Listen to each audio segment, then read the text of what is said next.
Welcome to our talk tonight, the third in the Faith in the Time of COVID series, organised by Archbishop Leo Cushley. My name's Matt Mead. Our speaker today is John Haldane. He is Emeritus Professor of Moral Philosophy at the University of St Andrews. He was appointed by Pope Benedict Consultor to the Pontifical Council for Culture and served for 10 years in that role. He is a regular contributor to the BBC radio and television programmes too. You can put a question to him towards the end of this talk using the Q&A function, which you can find on your Zoom screen.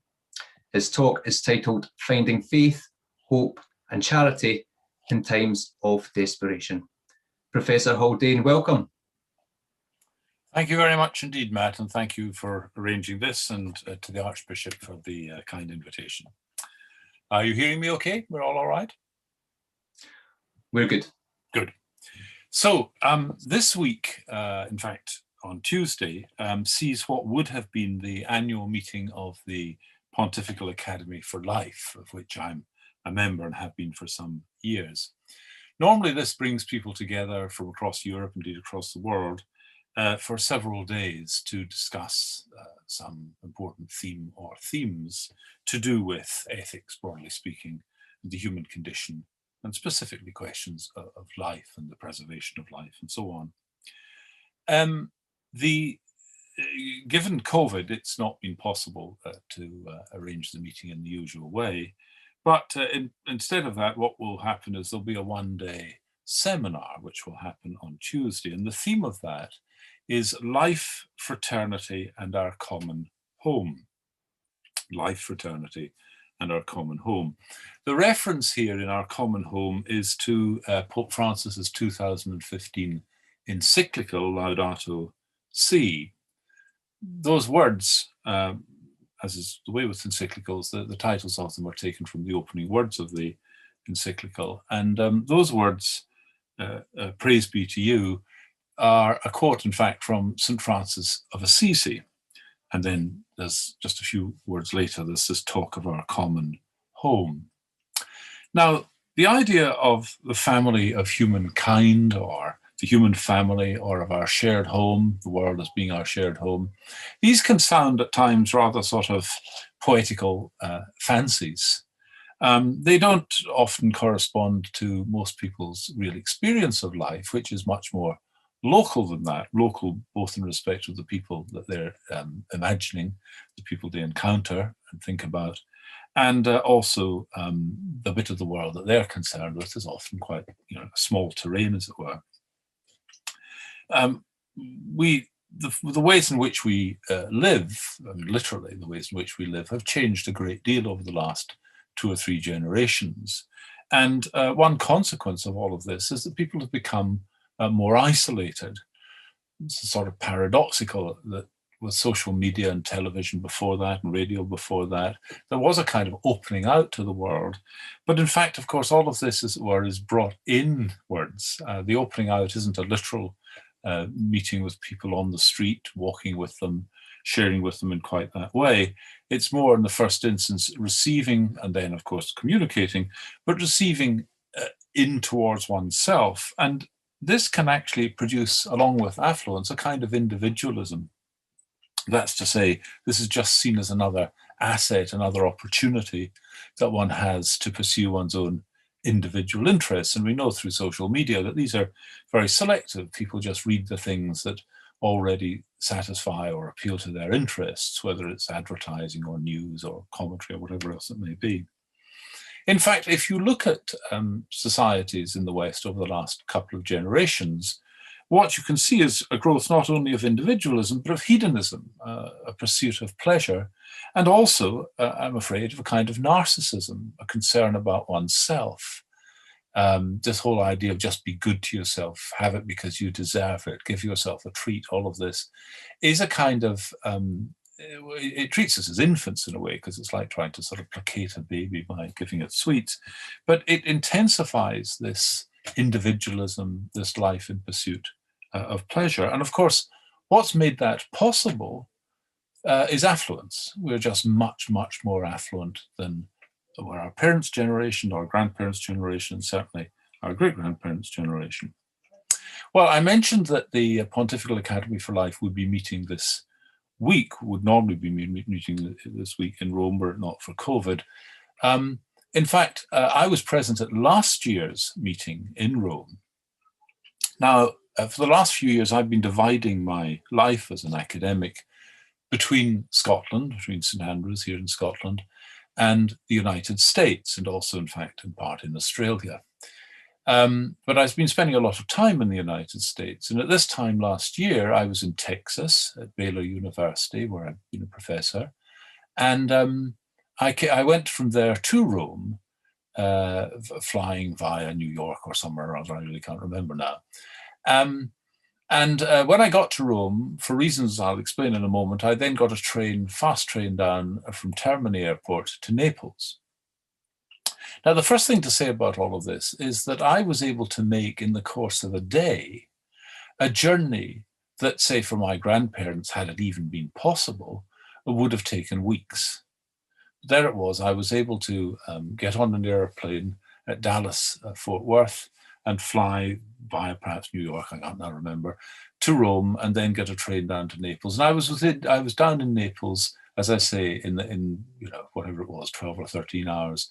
And that's a journey that would have taken in the past weeks and perhaps even months, depending on where one had set out from. And this tells us something about the great advantages that we enjoy, but also our tremendous affluence. The wealth and the technology that so many of us have access to is really without compare. It means that we can live what in the past would have been the lives of princes or princesses. And indeed, as I say, because of technology not being available, then even a prince or a princess, it would have taken them about weeks to make that journey. Now, I said that when I flew to Rome, I was going there for a meeting at the Vatican, but I got there a day early. And so I took a train straight down to Naples. And the reason for that was I'd never been to Naples before, but it wasn't just sightseeing. My mother had spent some part of the war in Italy. She wasn't Italian, and indeed was imprisoned in Italy. But with in 1943, with the move northwards of the Allies, Naples was liberated. And as a result of that, my mother was freed and was working in Naples, doing confidential work for the Ministry of War. Now, if any of you have ever perhaps seen photographs of Naples in that period of 1943-44, it was a city completely devastated.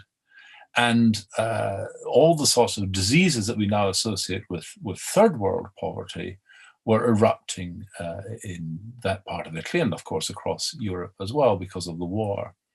So, in fact, the war had returned Italy to a condition that had existed before of absolutely, terrible sanitation, disease, there was hunger, there was prostitution. The whole thing had kind of fallen apart. And it was just a terrible, terrible state of affairs.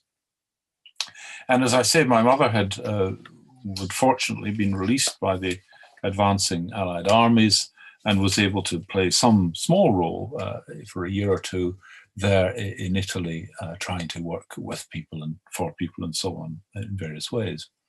Well, the following day, I was then back up in Rome for the meeting of the Pontifical Academy.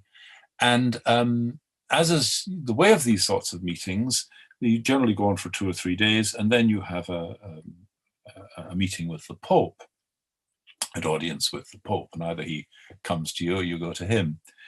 Well, we were sort of expecting that, as would be usual. But then news came through of the outbreaks of COVID in the north of Italy. And you may remember, if you remember back about a year, this was really where the story began, so far as Europe was concerned, that there were significant outbreaks in the north of Italy. And these very quickly became very serious indeed. So given the Pope's age and given that we were gathered in quite a large number, it was immediately decided that our meeting really just had to draw to a close, and that we wouldn't have the opportunity of the audience with the Pope, but more to the point, we just need to start to make our way back wherever we came from. So I the following day after that, this is now sort of 3 or 4 days since arriving, flew back from Rome all the way to Texas. And my life since then has been, like most other people's, one of limitation and confinement. Back in America, within a week, the teaching had gone online. It was no longer face-to-face, it was screen-to-screen. Eventually, my wife, Hilda, and I got back to Scotland at the beginning of June. And since then, I've been more or less in this room. In the early part of the late summer and early autumn, I was able to go hill walking, which was a great delight. But increasingly, of course, we've had this series of lockdowns. And so, like so many of you watching this, my life has kind of closed in and to some extent closed down. Now, given all of this, I think it provides an opportunity for thinking about both the state of the world, our position in the world, and, as it were, what we might say the state of our own souls, thinking reflectively and individually. So let me just begin this stage of what I have to say by making an observation that I think is both true, but well worth reflecting on, because it really is a description that applies to all of us. And it's this: we've all come into a world not of our own making. And we've done so under conditions that we didn't choose. And we live in circumstances over which we have little control. We come into a world not of our own making, under conditions we did not choose, and in circumstances over which we have very little control. Now, the affluence that I spoke of earlier on and the opportunities that have come with that for travel and wealth that's made our lives free in many ways, free of the burdens that earlier generations had to suffer from, has also, as I said, made us rather pleasure-seeking, more individualistic, more self-regarding.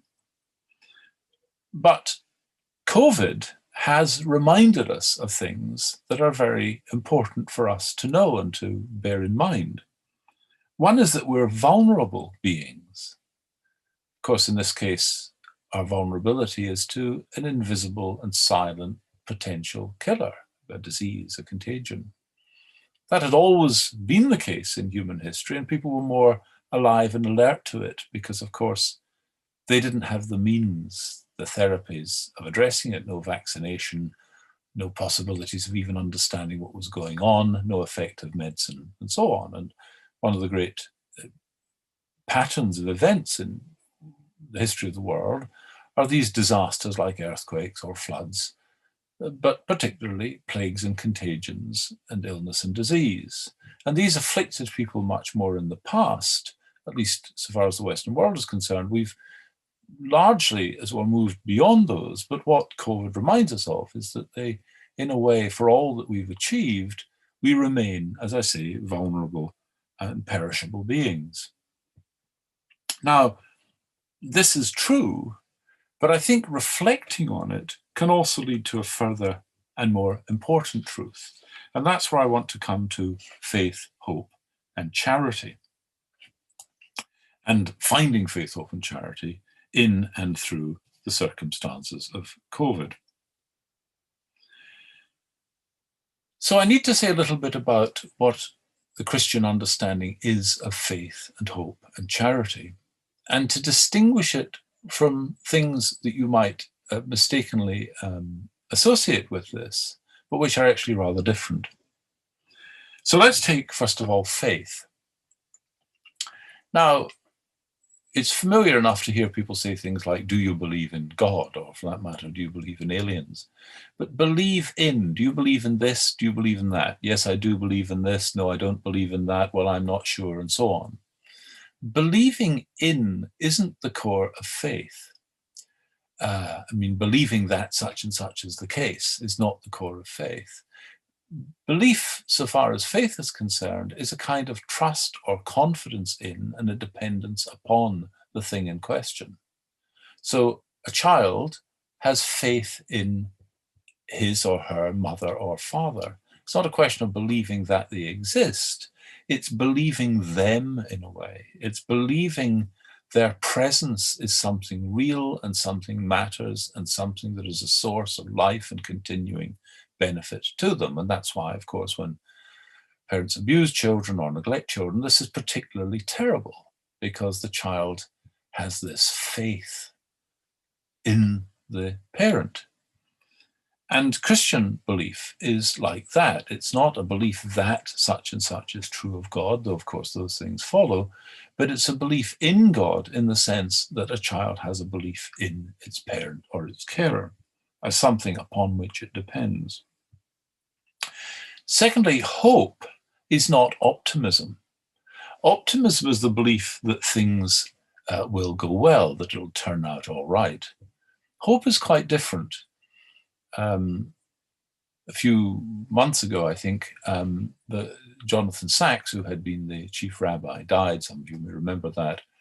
And some of you may remember Jonathan Sacks from his Thoughts for the Day and other appearances on radio and television, leader of the Orthodox Jewish community. Well, years ago, I remember Jonathan Sacks saying to me, one thing that you as a Catholic have to understand is something that every Jew knows, which is the distinction between hope and optimism. Given the history of Jews in Western Europe in the past centuries, but particularly, of course, in the 20th century, no Jew has reason to be optimistic.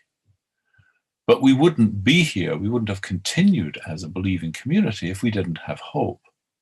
So hope is something different from optimism. It's not necessarily believing that things will go well in the ordinary human sense of that, but rather it's hoping for something. And again, I'll just come back to that and connect it with the idea of faith in a moment. But finally, let me say about charity. Charity, as we most familiarly hear it, is not in a religious context, but to do with organizations, associations, and so on, that provide benefit to people. So that we're asking for, give charitable donations, such like. Well, that's a kind of altruism or a fellow feeling or a concern for others, and that's very good. But that's not what Christian charity is. Christian charity should give rise to those things. But what it is in and of itself is a love for others because of God's love for us and for them. So charity for the Christian is a kind of duty to God to love as he loves his creatures. Of course, they are our fellow creatures. And so thereby to love for God's sake what he has created, our fellow creatures.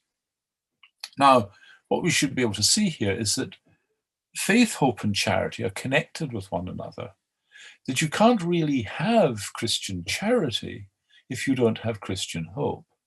And you can't have Christian hope if you don't have Christian faith. So for the Christian, true hope and true charity flow from faith.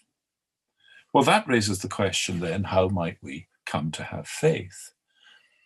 And so far as I'm concerned just now, I don't want to talk about philosophical arguments for belief in the existence of God and so on. I want to talk about something much more basic, which is the discovery, which COVID assists us to make, of our dependence. Now, of course, it's a dependence on doctors and the health service, of friends and family and so on, but there's a deeper kind of dependence as we reflect upon that.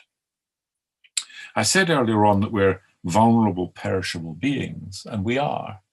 But our ability to recognize that fact about ourselves is itself an expression of something that transcends our vulnerability, that transcends our perishability. It's that aspect of us that is in us the image of God. If we reflect upon ourselves in these times, think about the things that we want and fear and dread and hope for and so on, we'll become aware of the fact that some of the things that we desire or have desired are things that we know we ought not to desire. Or some of the things that we've failed to hope for are things that we should hope for. Now, this ability to go beyond the desires and the hopes that we have and to put them to question, as it were, to actually ask, are these the ones that we ought to have, shows that there is something in us that transcends our mere animality, that goes beyond that aspect of our being that makes us physically vulnerable, that is captured by my saying earlier on about we come into a world not of our own making, under conditions we don't choose, and circumstances over which we have little control. All of those things are true of us as creatures, as animals. But there's something in us that emerges as we reflect upon our lives and reflect upon the conditions that surround us, that shows that we can transcend those and take ourselves, as it were, to a higher level, a spiritual level, in which we look down upon our materiality and see it as just that, an important part, but only a part of our being, and not the most important part. And the part that is the most important part, we realize we are not the creators of that. This spiritual dimension itself has a cause. And so we look for what the cause of our spiritual being is. And it can't be our material being, because that's the thing that we look down upon, the thing that we transcend. And so in this way, I think we can come to a reflection, a search, if you like, for that for which we seem most deeply fitted and suited and called to. And that is to a kind of return to or a communion with our Creator, that which is the source of our very spiritual being, something that itself is a spiritual cause, and something the nature of which is reflected in our ability to judge, to consider, to meditate upon, and to do so in the light of values which, when pursued, can then bring us to the idea of faith, a dependence, a recognition of our dependence on and our desire for that spiritual Father, that first cause that is the cause of our being. And from that, we can then generate not optimism, but hope. Of course, we should be optimistic if we can, if that's reasonable, if that's rational. But there's something beyond mere human hoping, or rather beyond mere human optimism, which is this spiritual hope for the good that is God, the good for which we're made. And then that enables us to return to the question of assisting others in a sort of enriched and deepened understanding in which we see them as fellow spiritual beings, truly brothers and sisters, but brothers and sisters in Christ, not some sort of poetic fantasy, but a reality. And so that really returns me to where I began. The theme of the meeting that will be held would otherwise have been in Rome, but we'll be participating in, those of us who are members of the Academy, online this coming week, brings me back to the theme of life, fraternity, and our common home. And understanding these not in natural, political, material ways, but in the spiritual way, a spiritual life, a spiritual fraternity, and a common home that is our common destiny, to be with God forever and ever. Amen, as our prayers say. So I'm going to draw that to a close there, but I'd be very happy to take some of your questions. Thank you very much, Professor Haldane. Fascinating talk there. You crammed quite a lot in that very short time, so we appreciate that. Yes, if you're in the webinar, you can use the Q&A function if you want to ask a succinct question. We'll try and get to it. If you're watching on YouTube, you can't take part in that, sorry.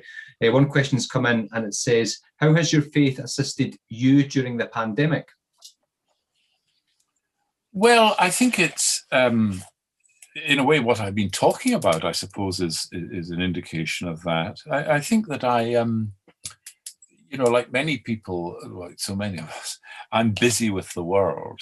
I have so many things that I have to be doing. I'm reading books or trying to write articles, whatever else it may be. And one's sort of busy with the world. And then COVID comes in and it seems a restriction and all the rest of it. Well, I think the way in which my faith helps me is to see in and through this an opportunity to reflect upon the things that really do matter. The things over which we can have no control, of course, they can matter to us materially and to our friends and family as well. But the thing over which we do have a control is how we respond to those matters. It's like the issue of offense. Whether you're offended depends upon as well you as much as what's coming at you. And I think in these times, how one lives through all of this is to some extent up to oneself. We're not just victims in all of this. We're also, as it were, responsive. And I think that what faith enables one to do is to think through all of this and see in it, as I say, opportunities to discover the real meaning of faith, of hope, and of charity. Now I'm seeing a question. Shall I take this or? Okay. Oh, if you can see it, then, well, I'll give it to you. Someone's asking, how has COVID caused us to change in ourselves? And while you answer that, I'll bring in Archbishop Leo Cushley as well. How has COVID caused us to change in ourselves? Well, I think that's a question that I can't really answer. I mean, if we're talking about as individuals, each of us would have to answer that ourselves. What I will say, however, is that I do think that the longer this has gone on, the less likelihood is that we will just return to the normal, as it were, to where things were as before. I think that too many things have happened now. And of course, we're going to have to deal with our financial implications as well. But just too many things have happened to just return to normal. I think that we are going to see a social change. That's always been the way in human history. It isn't ideas that drive change, it's events and processes. And we've lived through a very significant one that'll have all sorts of implications and so on. And I think we're going to have to come to terms with this and think about what really matters, not just in the way that I've been speaking of now as individuals, but as communities and as social groups and so on. And I think in a way it provides a great opportunity for us to, if not exactly restart our lives, but get back onto a more secure foundation. When I say secure foundation, I don't mean materially secure foundation, I mean spiritually secure foundation. So that's the way in which I would hope that it would have its effect. There's a question there, but I want to bring in Archbishop Leo Cushley just for your thoughts, Your Grace, on the talk. Yeah, thanks very much, Matt. John, thank you very much. I thoroughly enjoyed that. That was great. It was reminding me of all sorts of great stuff. You made me think about Camus and Jean-Paul Sartre and all this. We didn't ask for any of this, but here we are, sort of thing. I was also, you also got me thinking a little bit about something I've just been rereading after 30 years away from it. Karen Blixen. Oh, yes. Talking about the contrast between the rich Europeans who went to Kenya to colonize it over 100 years ago and their attitude towards life and death and sickness compared to the Kikuyu who worked for her, who had a very different attitude towards life and death and sickness. And this seems to be playing out once again in various attitudes towards this. And our rush in the rich world to get ourselves all a vaccine, come what may, and make sure we all live and survive, compared to a slightly different attitude. Not one of resignation exactly, but one that sees death and the possibility of sickness as part of life. We have more time for one more question. Sorry to interrupt there, but well, I would just say with regard to that, sorry, Matt, I know that, but I'll just say with regard to that, no, I entirely agree with that. I think it reminds us both of it, as I've been emphasizing, really our vulnerability and our animality, but also provides an opportunity to recognize our spirituality as transcendent of that. Yes, I'm sorry, is that the question that I'm seeing about? Yes, I'll read it out for our viewers. Yeah, can you give an example of the difference between hope and optimism, and just if you can do that in a minute, if you can. Well, optimism is, just think it's the opposite of pessimism, right? So the pessimist is somebody who expects things to go badly, and the optimist is somebody who expects things to go well. Now, both of those can be irrational, right? I mean, that's to say you can just have an outlook that is pessimistic, but there's no reason to be pessimistic in a given case. But equally, one can have a sort of cheery, happy attitude that everything's going to be fine, and it isn't. So hope is really a more considered outlook. It's not just a sort of whether you feel like it or whether you don't feel like it. It's more a question of something that is grounded in a belief, in something that, as it were, transcends the ordinary sense of things going well or going badly. So the Christian who hopes for, Christ's second coming, or hopes for their own salvation and so on, these are not questions of sort of expectations that things are going to go well, because they know that in the ordinary sense of that, things may go very badly indeed. But remember, I mean, take the martyrs, for example. You know, the martyrs had no reason to think that things were going well, but immediately and before them, but their eyes were fixed on something else, something greater, and something for which they had hope. But the events that surrounded them wouldn't have given reason to hope for that, for something to go well. It was rather their belief in Jesus Christ and Christ's promise. So I think hope is more like a spiritual or a moral orientation based in belief, but not a belief about the events of the world, a belief in something that is over and above those. I think using the example of Jonathan Sacks, a wonderful man and a sad loss to us all, it gives it some context when you think about the Jews persevering. I think the solemnity of what hope is and the perseverance necessary lets you see the gravity and the goodness of hope. Precisely, and of course what the Jews were hoping for, that and continue to hope for, is the Messiah and the salvation that they will believe that will bring. Of course, we believe that Messiah has already arrived, but in that, those are our elder brothers in faith. I mean, that's what unites us precisely, that the spiritual hope. That is not a question of optimism, just thinking things are going to turn out all right for the best or whatever it may be. Yeah. Next week's talk is with the Right Honourable Gordon Brown. I hope you can join us and you can register there, and we'll also be live on YouTube. So we've just gone half past, so thanks very much for everyone for joining. Thanks, a very big thanks to Professor John Haldane for bringing his thoughts to this, and Archbishop Cushley, if you could maybe finish with a final blessing, please. Sure, of course. May Almighty God bless us and keep us all, the Father and the Son and the Holy Spirit. Amen. Thanks very much. That was great. God bless.